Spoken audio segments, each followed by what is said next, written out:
నీలిమ ఆరోగ్యశ్రీని అటకెక్కించిన జగన్ 27 నుంచి ఏపీలో మున్సిపల్ కార్మికుల సమ్మె లోక్సభ నుంచి 14 మంది కాంగ్రెస్ ఎంపీలు సస్పెన్షన్ వైసీపీ సర్కారుపై అంగన్వాడీల ఆగ్రహం తెలంగాణ స్పీకర్ గా గడ్డం ప్రసాద్ కుమార్ బాధ్యతలు స్వీకరించిన తెలంగాణ మంత్రులు టీఎస్పీఎస్సీ వైఫల్యాలపై హైకోర్టు జడ్జితో విచారణ తెలంగాణ హైకోర్టు భవనానికి జనవరిలో శంకుస్థాపన దొంగ ఓట్లపై ఢిల్లీలో ఫిర్యాదు ప్రగతి భవన్ పై మాట మార్చిన కాంగ్రెస్ మూడో టీ20లో భారత్ ఘన విజయం చలితో వణుకుతున్న తెలంగాణ ఇలాంటి వార్తల సమాహారం స్పెయిన్ న్యూస్ లో ఇప్పుడు చూద్దాం.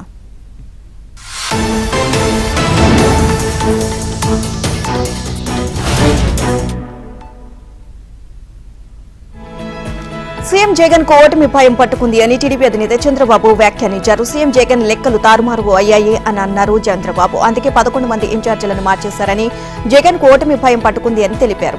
150 సీట్లు మార్చినా వైసీపీ గెలవదని అన్నారు. ఇప్పటికే ప్రజల్లో చాలా మార్పు వచ్చిందని ఎన్నికల నోటిఫికేషన్ తర్వాత మరింత మార్పు వస్తుంది అని తెలియజేశారు. టీడీపీ అభ్యర్థులను ఎంపిక చేయడం మొదలుపెట్టామని చంద్రబాబు అన్నారు. వివిధ మార్గాల ద్వారా అభ్యర్థులను ఎంపిక చేస్తున్నామని అన్నారు. వైసీపీ మునిగే పడవ అని అక్కడ ఎవరుంటారు అని చంద్రబాబు సెటైర్లు వేశారు. వైసీపీ పాలనపై ప్రజల వ్యతిరేకత వెల్లువెత్తుతోంది అన్నారు. ఆ ధాటికి వైసీపీ అడ్రస్ లేకుండా కొట్టుకుపోవడం ఖాయమని తేల్చి చెప్పారు.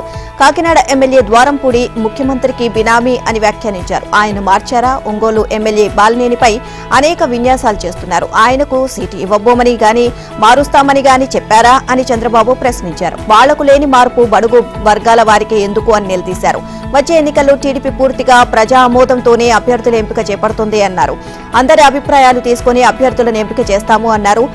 ఐవీఆర్ఎస్ వంటి టెక్నాలజీ ఇతర మార్గాల ద్వారా విస్తృతంగా ప్రజాభిప్రాయం సేకరిస్తాము అన్నారు. ప్రజా మద్దతు ఎవరికి ఉందో వారికి ఎంపిక చేస్తాము అని చంద్రబాబు తెలియజేశారు. రాష్ట్రంలో సీఎం జగన్ ప్రభుత్వాన్ని నడుపుతున్నారో ప్రైవేటు సైన్యాన్ని నడుపుతున్నారో అర్థం కావడం లేదు అని అన్నారు. టీడీపీ జాతీయ ప్రధాన కార్యదర్శి నారా లోకేష్ అనకాపల్లి జిల్లా యలమంచిలి నియోజకవర్గంలో లోకేష్ యువగళం 222వ రోజు పాదయాత్ర విజయవంతంగా కొనసాగింది. యువనేతకు అడుగడుగునా ప్రజలు బ్రహ్మరథం పడుతున్నారు. రాష్ట్రంలోని అన్ని వర్గాలను జగన్ కోలుకోలేని దెబ్బకొట్టారని వారిలో మొదటి బాధితులు ప్రభుత్వ ఉద్యోగులేనని లోకేష్ వ్యాఖ్యానించారు. ఉద్యోగులకు ఇచ్చిన ఏ ఒక్క హామీని జగన్ నిలబెట్టుకోలేదు అని ఆరోపించారు. టీడీపీ అధికారంలోకి రాగానే రిటైర్డ్ ఉద్యోగుల అసోసియేషన్లు సమావేశాలు నిర్వహించుకునేందుకు భవనాలు ఏర్పాటు చేస్తామని వివిధ రాష్ట్రాల్లో హెల్త్ స్కీమ్లను అధ్యయనం చేసి మెరుగైన పాలసీ తీసుకువస్తామని హామీ ఇచ్చారు. జగన్ నిరుద్యోగులను కోలుకోలేని దెబ్బకొట్టారు అని లోకేష్ మండిపడ్డారు. యలమంచిలి మండలం ఎర్రవరంలో యువతీ యువకులతో ఆయన సమావేశమయ్యారు. గ్రూప్ 1, 2 ఉద్యోగాలకు వయోపరిమితి పెంచాలని సీఎంకు లేఖ రాసినట్లు తెలియజేశారు. ఏటా జాబ్ క్యాలెండర్ విడుదల చేయడంలో ప్రభుత్వం విఫలమైంది అన్నారు. అధికారంలోకి వచ్చిన వెంటనే మెగా డీఎస్సీ నోటిఫికేషన్ ఇస్తామని నిరుద్యోగులను జగన్ మోసం చేశారని లోకేష్ ఆరోపించారు. టీడీపీ ప్రభుత్వం అధికారంలోకి వచ్చిన వెంటనే స్కిల్ డెవలప్మెంట్ కోర్సులు ప్రవేశపెడతామని అన్నారు. జన సైనికులు మరింత కలిసికట్టుగా వ్యవహరించాలని జనసేన అధినేత పవన్ కళ్యాణ్ పిలుపునిచ్చారు. టీడీపీ పొత్తుతో ఎన్నికలకు వెళ్తున్న తరుణంలో ప్రతి సీటు ముఖ్యమని నాయకులకు స్పష్టం చేశారు. టికెట్ ఆశించే అభ్యర్థులు వ్యక్తిగతంగా 10 నుంచి 15,000 ఓట్లు తెచ్చుకోవాల్సి ఉంటుంది అన్నారు. ప్రకాశం జిల్లాలో వైసీపీకి ఒక్క సీటు కూడా రాకుండా చూడాలి అని ఉత్తరాంధ్ర కూడా వైసీపీ విముక్త ప్రాంతంగా మారాలి అన్నారు జనసేన అధినేత పవన్ కళ్యాణ్. వచ్చే ఎన్నికల్లో గోదావరి జిల్లాల మాదిరే ప్రకాశం జిల్లాలో కూడా క్లీన్ స్వీప్ చేయాలి అన్నారు. మంగళగిరిలో కార్యకర్తలతో సమావేశమైన పవన్ కళ్యాణ్ విభజన వల్ల జగన్ అరాచక పాలన వల్ల ఎంతో నష్టం జరిగింది అన్నారు. ప్రకాశం జిల్లాలో గనులు తవ్వుకు వెళ్తున్నారే తప్ప ప్రజలకు మంచి చేయడం లేదు అని అన్నారు. చిన్నప్పుడు ఫ్లోరోసిస్ కారణంగా తాము కనిగిరి నుంచి వెళ్లిపోయామని ఆ సమస్య ఇప్పటికీ ఉంది అని పేర్కొన్నారు. రాష్ట్రం అభివృద్ధి చెందాలి అంటే జనసేన తెలుగుదేశం ప్రభుత్వం రావాలి అని అది దశాబ్ద కాలం పాటు కొనసాగాలి అని జనసేన అధినేత పవన్ కళ్యాణ్ అన్నారు. త్వరలో జనసేన తెలుగుదేశం ప్రభుత్వం తప్పకుండా వస్తోంది అన్నారు. ప్రజలు మెచ్చేలా పరిపాలన అందించే బాధ్యతను తాను తీసుకుంటారు అని పవన్ హామీ ఇచ్చారు. ముస్లింలకు అన్ని విధాలుగా అండగా ఉంటామని పవన్ అభయం ఇచ్చారు. ఢిల్లీ కేంద్రంగా ఏపీ రాజకీయాలు వేడెక్కాయి. వైసీపీ, టీడీపీ, బీజేపీ పార్టీల నాయకులు పోటాపోటీగా ఎన్నికల సంఘం ప్రతినిధులను కలిశారు. ఓటర్ల జాబితా అక్రమాలపై పరస్పర ఫిర్యాదులు చేశారు. అధికార వైసీపీ అధికార దుర్వినియోగానికి పాల్పడుతుంది అని టీడీపీ, బీజేపీ నేతలు కంప్లైంట్ చేశారు. విపక్ష సానుభూతి పరుల ఓట్లను తొలగిస్తున్నారు అని గుర్తు చేశారు. వాలంటీర్లను వాడుకొని ఓట్ల దందాకు తెరలేపుతున్నారు అని చెప్పారు. తమ ఫిర్యాదులు విన్న ఎన్నికల సంఘం ఈ నెల 22న ఏపీకి కేంద్ర అధికారులను పంపుతున్నట్లు వెల్లడించింది అన్నారు టీడీపీ నేతలు. దొంగ ఓట్ల వ్యవహారం పూర్తి ఆధారాలతో టీడీపీపై ఈసీకి ఫిర్యాదు చేసినట్లు వైఎస్ఆర్సీపీ పార్లమెంటరీ నేత విజయసాయిరెడ్డి చెప్పారు. అమెరికా సర్వర్లో ఓటర్ల డేటా స్టోర్ చేస్తున్నారు. పేర్లలో ఒక అక్షరాన్ని మార్చి దొంగ ఓట్లు చేర్పిస్తున్నారు. తండ్రి పేరు, ఇంటి పేరు మార్చేసి ఒకే ఓటర్ను 2 నియోజకవర్గాల్లో చేర్పిస్తున్నారు. పూర్తి ఆధారాలతో టీడీపీపై ఫిర్యాదు చేశాము అన్నారు. సమ్మెబాటు పట్టిన అంగన్వాడీ మహిళలపై ప్రభుత్వం కక్ష సాధింపు చర్యలకు దిగింది. సానుకూలంగా స్పందించి న్యాయం చేయాలి అని కోరితే అంగన్వాడీ కేంద్రాల తాళాలు పగలగొట్టాలి అంటూ ఆదేశాలు వచ్చింది. దీంతో అనేక ప్రాంతాల్లో అంగన్వాడీల కేంద్రాల తాళాలు పగలగొట్టడంతో మహిళలు ఆగ్రహం వ్యక్తం చేస్తున్నారు. భయపెట్టి బెదిరించి తమ సమ్మెను ఆపలేరు అని సీఎం జగన్ ఇచ్చిన మాట ప్రకారం వేతనాలు పెంచాల్సిందేనని తేల్చి చెప్తున్నారు. అంగన్వాడీ మహిళలు సమ్మెబాట పట్టడంతో విధుల నుంచి తొలగిస్తామని వైసీపీ సర్కార్ హెచ్చరించింది. ప్రభుత్వం ఎంత బెదిరించినా వెనక్కి తగ్గేది లేదు అని, తమ సమస్యలను పరిష్కరించే వరకు సమ్మె కొనసాగిస్తాము అని స్పష్టం చేస్తున్నారు అంగన్వాడీలు. విజయవాడలో మహాధరణ నిర్వహించిన అంగన్వాడీ మహిళలు మోకాళ్లపై నిలబడి తమ నిరసన తెలియజేశారు. మరోవైపు అంగన్వాడీ కేంద్రాలకు వేసిన తాళాలు పగలగొట్టి సరుకులపై పంచనామా చేసి స్వాధీనం చేసుకోవాలని కలెక్టర్లకు ఇచ్చిన ఆదేశాలు వివాదాస్పదంగా మారింది. రూరల్, పట్టణ ప్రాంతాల్లో పలుచోట్ల అంగన్వాడీ కేంద్రాలను పగలగొట్టి మరీ కార్యకలాపాలు నిర్వహించారు. అంగన్వాడీలపై ఎమ్మెల్యే అప్పలనాయుడు చేసిన అనుచిత వ్యాఖ్యలపై తీవ్రస్థాయిలో మండిపడ్డారు. మీలాగా కోట్లు దోచుకుని మేడలు కట్టడం లేదు అని మండిపడ్డారు. ప్రకాశం జిల్లా మార్కాపురంలో ఉద్రిక్తత నెలకొంది. అంగన్వాడీ కేంద్రం తాళాలు పగలగొట్టేందుకు అధికారులు ప్రయత్నించడంతో వివాదం ఏర్పడింది. ఆరోగ్యశ్రీపై సర్కారు వారి మాటలు కోటలు దాటాయి. చికిత్సలు ఐసీయూ దాకా కూడా చేరడం లేదు. పేదలకు కార్పొరేట్ వైద్యాన్ని చేరువ చేసిన ఆరోగ్యశ్రీ పథకానికి సోకిన అసలు వ్యాధికి చికిత్స చేయకుండా ప్యాకేజీని 25 లక్షలకు పెంచుతాము అంటూ గొప్పలు చెప్పడంపై విమర్శలు చెలరేగుతున్నాయి. సరైన చికిత్స లభించినప్పుడు నెట్వర్క్ ఆసుపత్రులు రోగులకు నో ఎంట్రీ బోర్డు చూపిస్తున్నప్పుడు ప్యాకేజీ 25 లక్షలైతే ఏంటి, కోటైతే ఏంటి అని ప్రశ్నిస్తున్నారు. ప్రభుత్వ ఆసుపత్రుల్లో నాణ్యమైన వైద్యం అందడం లేదు. ప్రైవేటు ఆసుపత్రుల్లో ఆరోగ్యశ్రీలో వైద్యం చేయని దుస్థితి. పెరిసి శస్త్రచికిత్సల కోసం రోగులు నెలల తరబడి వేచి చూడాల్సిన పరిస్థితి ఏర్పడింది. ఆరోగ్యశ్రీ రోగులను సిఫార్సులతో ఆసుపత్రుల్లో చేర్చుకున్నా ఐసీయూ మోహం కూడా చూపించడం లేదు. ఆరోగ్యశ్రీ వార్డులు ప్రత్యేకంగా ఉంటాయి కానీ ఐసీయూలు మాత్రం ఉండవు. ప్రభుత్వం ఇచ్చే ప్యాకేజీ తమకు గిట్టుబాటు కాదని బిల్లులు పెండింగ్ లో పడుతున్నాయి అని చాలా నెట్వర్క్ ఆసుపత్రులు గగ్గోలు పెడుతున్నాయి. డబ్బులు కడితే తప్ప ఐసీయూలో చేర్చుకోబోము అని తేల్చి చెప్తున్నాయి. ఐసీయూలో చేర్చకుండా శస్త్రచికిత్సలు చేయడం కుదరదు అని ప్రత్యేకంగా చెప్పనక్కర్లేదు. జ్వరం, జలుబు, దగ్గుకు కూడా ఆరోగ్యశ్రీ ఇస్తున్నాము అంటూ ప్రభుత్వం ప్రచారం చేయడం తప్ప క్షేత్రస్థాయిలో క్యాన్సర్ రోగులను కూడా నెట్వర్క్ ఆసుపత్రులు చేర్చుకునే దుస్థితి నెలకొంది. మిచాంగ్ తుపాన్తో నష్టపోయిన పంటలు, ఇళ్లు, రోడ్లను కేంద్ర అధికారులు బృందాలు పరిశీలించాయి. తిరుపతి, నెల్లూరు జిల్లాలో వేర్వేరుగా పర్యటించాయి. పంటలు దెబ్బతిన్న బాధిత రైతులు, ఇళ్లు కోల్పోయిన వారు ఈ సందర్భంగా తమ కష్టాలను కేంద్ర బృందాలు వివరించాయి.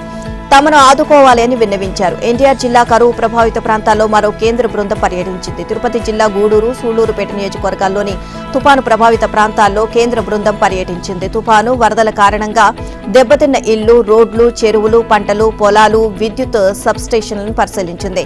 బృందంలో కేంద్ర విద్యుత్ మంత్రిత్వ శాఖ అసిస్టెంట్ డైరెక్టర్ మీనా హుడా, కేంద్ర రోడ్డు రవాణా శాఖ విజయవాడ ప్రాంతీయ కార్యాలయ ఎస్సీ రాకేష్ కుమార్, గూడూరు నియోజకవర్గం కోట, వాకాడు మండలాల్లో పర్యటించారు. ఇళ్లు కోల్పోయిన బాధితులతో మాట్లాడారు. కేంద్ర బృందం బాధితుల పేర్లు, వివరాలు, మొబైల్ నెంబర్లతో సహా వివరంగా నమోదు చేసుకున్నారు. గూడూరు ఎమ్మెల్యే వరప్రసాదరావు తన నియోజకవర్గంలో సంభవించిన నష్టాలపై నివేదిక అందజేశారు. బాధితులను ఆదుకునేలా కేంద్రానికి నివేదించాలని ఎమ్మెల్యే కోరారు. అనంతరం కేంద్ర బృందం సూళ్లూరుపేట నియోజకవర్గంలో అధికార యంత్రాంగం ఏర్పాటు చేసిన ఫోటో ఎగ్జిబిషన్ ను పరిశీలించింది. స్థానిక ఎమ్మెల్యే కిలివేటి సంజీవయ్య కేంద్ర బృందాన్ని కలిసి బాధితులకు సాయం అందేలా చూడాలని కోరుతూ వినతి పత్రాన్ని అందజేశారు. ఇన్ఛార్జి జేసీ పెంచల్ కిషోర్ తుపాను నష్టాన్ని కేంద్ర బృందానికి వివరించారు.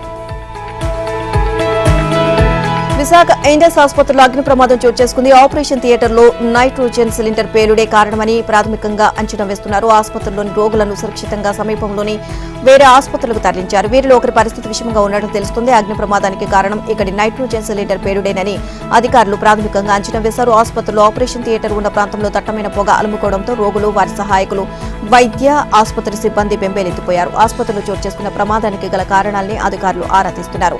ఉదయం 11-11:30 గంటల మధ్య ఘటన చోటు చేసుకున్నట్లు తెలుస్తోంది. గ్యాస్ లీక్ అయిన సందర్భంగా షార్ట్ సర్క్యూట్ జరిగి మంటలు చెలరేగినట్లు భావిస్తున్నారు. ప్రమాదం చోటు చేసుకున్న సమయంలో సుమారు 70 మంది ఆసుపత్రిలో ఉన్నారు. పై అంతస్తులోని అత్యవసర విభాగాల్లో ఉన్న రోగులను నిచ్చెనల సహాయంతో కిందికి తీసుకొచ్చారు. రోగులను 108 వాహనాల్లో సమీప ఆసుపత్రులకు తరలించి వారిలో ఆరుగురిని పక్కనే ఉన్న మెడికవర్ కు తరలించగా రామకృష్ణ నాయుడు అనే వ్యక్తికి కాస్త సీరియస్ గా ఉన్నట్టు తెలుస్తోంది. కేజీహెచ్ కు ఇద్దరిని తరలించగా డీసీఎస్ ఆర్ఎంఓ డాక్టర్ లక్ష్మీ తులసి ఆధ్వర్యంలో చికిత్స అందిస్తున్నారు. జిల్లా వైద్య ఆరోగ్య శాఖ అధికారి జగదీష్ తక్షణమే సంఘటనా స్థలానికి చేరుకుని ఏర్పాట్లపై సమీక్షించారు. తెలంగాణ స్పీకర్ గా గడ్డం ప్రసాద్ కుమార్ ఏకగ్రీవంగా ఎన్నికైనట్లు ప్రొటెం స్పీకర్ అక్బరుద్దీన్ ఓవైసీ ప్రకటించారు. అనంతరం CM Revanth Reddy, BRS MLA KTR తో పాటు అధికార, ప్రతిపక్ష పార్టీలకు చెందిన సభ్యులు ప్రసాద్ కుమార్ కు అభినందనలు తెలియజేశారు. ఆయన స్పీకర్ స్థానం వద్దకు సీఎం, డిప్యూటీ సీఎం బట్టి విక్రమార్క ఇతర నేతలు తోడ్కొని వెళ్లి కూర్చోబెట్టారు. స్పీకర్ పదవికి ప్రసాద్ కుమార్ ఒక్కరే నామినేషన్ దాఖలు చేయడం, బీఆర్ఎస్ తో పాటు మజ్లిస్, సిపిఐ ఎమ్మెల్యేలు మద్దతు తెలపడంతో ఎన్నిక ఏకగ్రీవమైంది. స్పీకర్ ఎన్నికకు సహకరించిన పార్టీలకు సీఎం రేవంత్ రెడ్డి ధన్యవాదాలు తెలియజేశారు. మంచి సంప్రదాయానికి తొలి రోజే సభ నాంది పలికింది అన్నారు. భవిష్యత్తులోనూ ఇదే సంప్రదాయం కొనసాగాలని ఆకాంక్షించారు. రాష్ట్ర ప్రజల ఆకాంక్షలను సభ ద్వారా నెరవేరుద్దాము అని తెలియజేశారు. మంత్రిగా ఉన్నప్పుడు గడ్డం ప్రసాద్ చేనేత కార్మికుల సమస్యలను పరిష్కరించారు అని చెప్పారు. ఆయనతో కలిసి పనిచేసినందుకు గర్విస్తున్నాను అని డిప్యూటీ సీఎం బట్టి విక్రమార్క తెలియజేశారు. ప్రజల సమస్యల పరిష్కారం దిశగా గడ్డం ప్రసాద్ సలహాలు ఇవ్వాలి అన్నారు. బీఆర్ఎస్ అధినేత కేసీఆర్ ఆదేశాలతో ఏకగ్రీవ ఎన్నికకు సహకరించినట్లు మాజీ మంత్రి కేటీఆర్ తెలియజేశారు. ఎంపీటీసీ నుంచి స్పీకర్ గా ఎదిగిన గడ్డం ప్రసాద్ జీవితం స్ఫూర్తిదాయకమని కొనియాడారు. తెలంగాణ ఉప ముఖ్యమంత్రి మల్లు భట్టి విక్రమార్కతో పాటు పలువురు మంత్రులు సచివాలయంలో తమ శాఖల బాధ్యతలు చేపట్టారు. ముఖ్యమైన ఫైళ్లపై తొలి సంతకం చేశారు. బాధ్యతల స్వీకార కార్యక్రమానికి పలువురు ఎమ్మెల్యేలు, ఉన్నతాధికారులు, మంత్రులు, కుటుంబ సభ్యులు హాజరయ్యారు. సచివాలయం 2వ అంతస్తులోని తన ఛాంబర్లో భట్టి ఆర్థిక, ప్రణాళిక, విద్యుత్ శాఖల బాధ్యతలు స్వీకరించారు. ఈ సందర్భంగా వేద పండితులు ఆశీర్వచనం తీసుకున్నారు. సమాచార, రెవెన్యూ, గృహ నిర్మాణ శాఖ మంత్రిగా పొంగులేటి శ్రీనివాసరెడ్డి, డాక్టర్ బీఆర్ అంబేద్కర్ సచివాలయంలో వేద పండితుల మంత్రోచ్చారణల మధ్య బాధ్యతలు స్వీకరించారు. యాదాద్రి భువనగిరి జిల్లా రాయగిరి స్పోర్ట్స్ కాంప్లెక్స్ నిర్మాణానికి 10 ఎకరాల భూమిని కేటాయిస్తూ తన మొదటి ఫైలుపై మంత్రి పొంగులేటి శ్రీనివాసరెడ్డి సంతకం చేశారు. 9.50 కోట్ల విలువ గల ఈ 10 ఎకరాల స్థలాన్ని మల్టీపర్పస్ స్పోర్ట్స్ కాంప్లెక్స్ నిర్మాణానికి చేపట్టేందుకు యువజన, క్రీడల శాఖకు కేటాయించారు.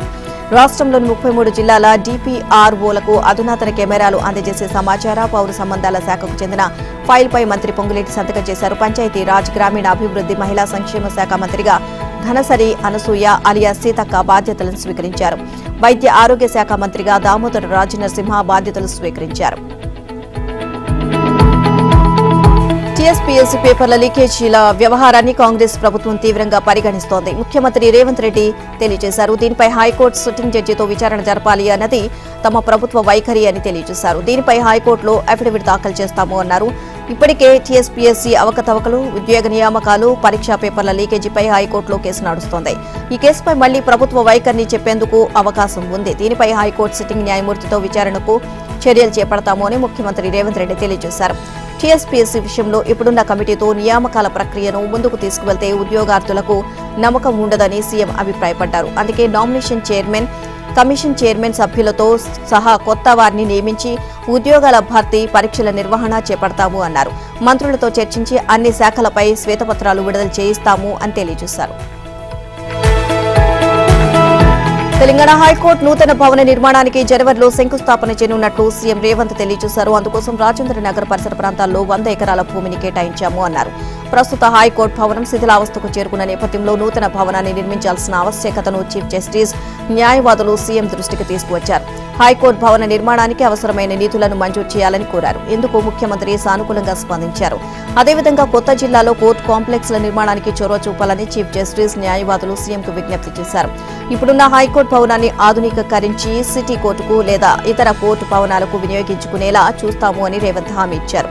రాజేంద్ర నగర్ సర్కిల్ ఆరంఘర్ నుంచి శంషాబాద్ వైపు వెళ్తుండగా బుద్వేల్ రైల్వే స్టేషన్ సమీపంలో హైవేకు ఆనుకొని ప్రభుత్వం హైకోర్టు నిర్మాణానికి గుర్తించిన భూమి ఉంది.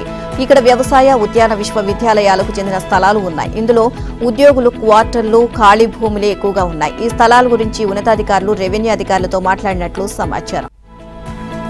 ప్రగతి భవన్ పై కాంగ్రెస్ మాట మార్చింది అని బీజేపీ ధ్వజమెత్తింది. ప్రగతి భవన్ ను స్టడీ సర్కిల్ గా మార్చుతాము అన్న కాంగ్రెస్ అధికారంలోకి రాగానే మాట మార్చింది అన్నారు. అంతర్జాతీయ స్థాయిలో నైపుణ్య శిక్షణ కేంద్రంగా అభివృద్ధి చేస్తాము అన్న కాంగ్రెస్ డిప్యూటీ సీఎం నివాసంగా వినియోగిస్తోంది అని విమర్శించింది. బీజేపీ ఎమ్మెల్యేలు హరీష్ శంకర్, వెంకట రమణారెడ్డి, రాకేష్ రెడ్డి, రాజాసింగ్ తో కలిసి ఏలేటి మహేశ్వర్ రెడ్డి కాంగ్రెస్ పై నిప్పులు చెరిగారు. రైతు బంధు కింద వ్యవసాయానికి ఎకరాకు 15,000 ఇస్తామని ప్రకటించిన కాంగ్రెస్ గత బీఆర్ఎస్ ప్రభుత్వం ఇచ్చినట్లుగానే ఎకరాకు 10,000 మాత్రమే విడుదల చేస్తోంది అని దుయ్యబట్టారు. కేసీఆర్ రాష్ట్రాన్ని అప్పుల కుప్పగా మార్చారని, ఇలాంటి సమయంలో కాంగ్రెస్ ప్రభుత్వం ఇచ్చిన హామీలను ఎలా అమలు చేస్తుంది అని మహేశ్వర్ రెడ్డి ప్రశ్నించారు. ప్రోటెం స్పీకర్గా మజ్లిస్ సభ్యుడు అక్బరుద్దీన్ ఓవైసీ ఉంటే తాము ప్రమాణ స్వీకారం చేసేది లేదు అని ముందుగానే ప్రకటించామని రాజా సింగ్ చెప్పారు. అందుకే నేడు స్పీకర్గా బాధ్యతలు స్వీకరించిన గడ్డం ప్రసాద్ కుమార్ ఆధ్వర్యంలో ప్రమాణ స్వీకారం చేసినట్లు తెలియజేశారు. తెలంగాణలో కాంగ్రెస్ సర్కార్ పాలనపై తనదైన ముద్ర వేస్తోంది. గత ప్రభుత్వంలో కీలక స్థానాల్లో ఉన్న ఐఏఎస్, ఐపీఎస్ అధికారులను పక్కన పెట్టి తమకు అనుకూలమైన అధికారులను ప్రాధాన్యమిస్తోంది. అదే సమయంలో నిజాయితీ, అంకిత భావంతో పనిచేసే వివాదరహిత అధికారులకు పెద్దపీట వేస్తోంది. ఇటీవల ఐపీఎస్ అధికారుల బదిలీలు చేపట్టి నిక్కచ్చిగా ఉండే కొందరిని 3 కమిషనరేట్లకు కమిషనర్లుగా నియమించింది. తెలంగాణలో పలువురు ఐఏఎస్లకు పదోన్నతులు ఇచ్చారు. మరికొందరిని బదిలీ చేశారు. హెచ్ఎండీఏ జాయింట్ కమిషనర్గా అమ్రపాలిని నియమించారు. ఇరిగేషన్ సెక్రటరీగా రిజ్వీని నియమించారు. ట్రాన్స్కో, చెన్కో చైర్మన్ అండ్ ఎండీగా అదనపు బాధ్యతలు నిర్వహించనున్నారు. ట్రాన్స్కో జాయింట్ మేనేజింగ్ డైరెక్టర్గా సందీప్ కుమార్ ఝాను నియమించారు. డిప్యూటీ సీఎం భట్టి విక్రమార్కకు ఆఫీస్ ఆన్ స్పెషల్ డ్యూటీగా ఐఏఎస్ కృష్ణ భాస్కర్ ను ఎంపిక చేశారు. టీఎస్ఎస్పీడీసీఎల్ చైర్మన్ అండ్ మేనేజింగ్ డైరెక్టర్గా ముషారఫ్ అలీని నియమించారు. టీఎస్ఎన్పీడీసీఎల్ వరంగల్ చైర్మన్ అండ్ మేనేజింగ్ డైరెక్టర్గా కర్నాటి వరుణ్ రెడ్డి, ఆరోగ్య శాఖ సెక్రటరీగా శైలజ రామయ్యర్, ఐఏఎస్ అగ్రికల్చర్ డైరెక్టర్గా బి గోపిని నియమించారు. తెలంగాణలో కాంగ్రెస్ కొలువుదేరడంతో పోలీస్ శాఖలో ప్రక్షాళన మొదలైంది. సైబరాబాద్ నూతన పోలీస్ కమిషనర్గా బాధ్యతలు చేపట్టిన అవినాష్ మెహంతి మొదటి రోజే డీసీపీ, ఏసీపీ, ఇన్స్పెక్టర్ ర్యాంక్ అధికారులతో సమీక్ష నిర్వహించారు. తాను చెప్పాలి అనుకున్న విషయాన్ని కింది స్థాయి ఉద్యోగులకు సూటిగా చెప్పారు. 10 నిమిషాల్లో సమావేశాన్ని ముగించారు. పోలీసు అధికారులు, సిబ్బంది ఖచ్చితంగా పాటించాల్సిన నియమాలను వివరించారు. ఇన్స్పెక్టర్లు వాహనం ముందు సీట్లోని కూర్చోవాలని సిపి ఆదేశించారు. ముందు సీట్లో కూర్చున్న ఇన్స్పెక్టర్ ప్రజలకు కనిపించేలా వాహనం అద్దాన్ని సగం వరకు కిందకు దించాలి అని సూచించారు. ఎక్కడైనా రోడ్డుపైన పోలీసు వాహనం ఆగాల్సి వచ్చినప్పుడు ఇన్స్పెక్టర్ వాహనంలోని కూర్చోకుండా వెంటనే వాహనం దిగి నిలబడాలి అని సలహా ఇచ్చారు. వీధి నిర్వహణలో నిర్లక్ష్యంగా వ్యవహరిస్తే కఠిన చర్యలు తీసుకుంటాము అని అవినాష్ మెహంతి హెచ్చరించారు. ఆదిలాబాద్ రిమ్స్ మెడికల్ కళాశాల విద్యార్థులు కలెక్టర్ ఎదుట ఆందోళనకు దిగారు. తమ కాలేజ్ ఆవరణతో నిన్న అర్ధరాత్రి ఘర్షణకు కారణమైన దుండగులను వెంటనే అరెస్ట్ చేయాలని డిమాండ్ చేశారు. కాలేజ్ ఆవరణంలో ఇంత పెద్ద ఘర్షణ జరిగినా ఇప్పటి వరకు రిమ్స్ డైరెక్టర్ క్లారిటీ ఇవ్వకపోవడంపై ఆగ్రహాన్ని వ్యక్తం చేశారు. రిమ్స్ ఆసుపత్రిలోని వార్డుల్లో ఎలుకలు తిరుగుతున్నాయి అని, సరైన వసతులు లేవని డైరెక్టర్ను ప్రశ్నించామని, దీన్ని దృష్టిలో పెట్టుకున్న director Rathod Jaisingh assistant professor క్రాంతితో కలిసి బయటి వ్యక్తులను తీసుకొచ్చి తమపై అమానుష్యంగా దాడి చేయించారు అని విద్యార్థులు ఆరోపించారు. తమపై దాడి చేసిన అసిస్టెంట్ ప్రొఫెసర్ క్రాంతిని విధుల నుంచి తొలగించాలి అని, రిమ్స్ డైరెక్టర్ ను మార్చాలని మెడికోలు డిమాండ్ చేశారు. ఆదిలాబాద్ రిమ్స్ మెడికల్ క్యాంపస్ లోకి బయట వ్యక్తులు చొరబడి విద్యార్థులపై దాడికి తెగబడ్డారు. దీంతో ఇరు వర్గాల మధ్య తోపులాట చోటు చేసుకుంది. ఈ ఘటనలో 2 విద్యార్థులకు గాయాలయ్యాయి. క్యాంపస్ లోకి చొరబడిన వ్యక్తులను పోలీసులు అదుపులోకి తీసుకున్నారు. సమ్మె నిర్ణయం వెనక్కి తీసుకునేది లేదు అని మున్సిపల్ కార్మిక సంఘాలు తెలియజేశాయి. ఈ నెల 27 నుంచి సమ్మె కొనసాగిస్తామని తేల్చి చెప్పింది. మున్సిపల్ పట్టణాభివృద్ధి శాఖ ప్రత్యేక ప్రధాన కార్యదర్శి Y Sreelakshmi, director Koteswararao, JAC రాష్ట్ర కన్వీనర్ పోరు మామిళ్ల సుబ్బారాయుడు, వైవి రమణ, రంగనాయకులు, శ్యాములతో సమావేశమయ్యారు. అవుట్ సోర్సింగ్ సిబ్బందిని పర్మనెంట్ చేయాలి అని కార్మిక సంఘాలు నేతలు డిమాండ్ చేశారు. అప్పటి వరకు కనీస వేతనంగా 20,000 బేసిక్, డిఏ, హెచ్ఆర్ఏ కలిపి ఇవ్వాలి అన్నారు. జీవో 308ని సవరించి నాటి కార్మిక శాఖ ఇచ్చిన నివేదిక ఆధారంగా అన్స్కిల్డ్ సూపర్వైజర్ వేతనాలు చెల్లించాలి అని కోరారు. టైమ్ స్కేల్ ఉద్యోగ కార్మికులను రెగ్యులరైజ్ చేస్తూ 1992లో ఇచ్చిన జీవో 212ని సవరించాలి అని సూచించారు. కోవిడ్ సమయంలో పారిశుద్ధ్య పనుల కోసం తీసుకున్న కార్మికులను యథావిధిగా కొనసాగించాలని డిమాండ్ చేశారు. సుప్రీంకోర్టు తీర్పు ప్రకారం అండర్ గ్రౌండ్ డ్రైనేజీ వర్కర్లు మరణించిన, ప్రమాదాల బారిపడిన 30 లక్షల ఎక్స్గ్రేషియా చెల్లించాలి అని కోరారు. పర్మనెంట్ కార్మికులకు జీపీఎఫ్ ఖాతాలు తెరవాలి అని సూచించారు. Underground drainage, park, malaria వర్కర్లకు, క్లబ్ డ్రైవర్లకు పీఎఫ్, ఈఎస్ఐతో కూడిన వేతనం 18,500 చొప్పున చెల్లించాలి అని కోరారు. కర్నూలు జిల్లాలో మరో చోట బంగారు గనులు ఉన్నాయని జీఎస్ఐ నిర్ధారించింది. ఆస్పరి మండలంలోని బంగారు గనులు ఉన్నాయని జియోలాజికల్ సర్వే ఆఫ్ ఇండియా గుర్తించింది. బంగారం, ఖనిజ నిల్వల పరిణామం, నాణ్యత ఎంత విస్తీర్ణంలో ఉన్నాయి తదితర అంశాలను నిర్ధారించేందుకు వీలుగా సమగ్ర సర్వే చేయాలని జీఎస్ఐ అధికారులు నిర్ణయించారు. జిల్లాలోని ఆలూరు నియోజకవర్గం తుగ్గలి మండలంలో బంగారు గనులు ఉన్నట్లు గుర్తించిన అధికారులు అక్కడ తవ్వకాలు జరుపుతున్నారు.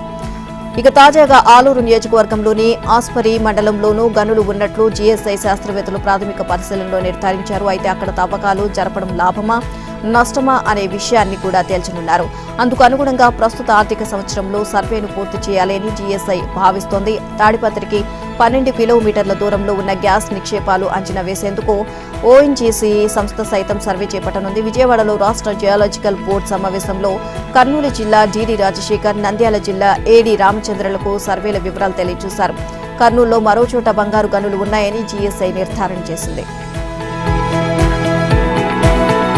పార్లమెంటు భద్రతా వైఫల్యంపై ఢిల్లీ పోలీసులు దర్యాప్తు కొనసాగుతోంది. యూఏపీఏ చట్టం ప్రకారం కేసు నమోదు చేశారు. పార్లమెంటు భద్రతా ఉల్లంఘన కేసులో 7వ వ్యక్తి కోసం పోలీసులు గాలిస్తున్నారు. పరారీలో ఉన్న లలిత్ ఝా కోసం ఢిల్లీ స్పెషల్ సెల్ కు చెందిన 2 పోలీస్ బృందాలు వెతుకుతున్నాయి. రాజస్థాన్ నిమ్రానా వద్ద లలిత్ ఝా ఆఖరి లొకేషన్ గా పోలీసులు గుర్తించారు.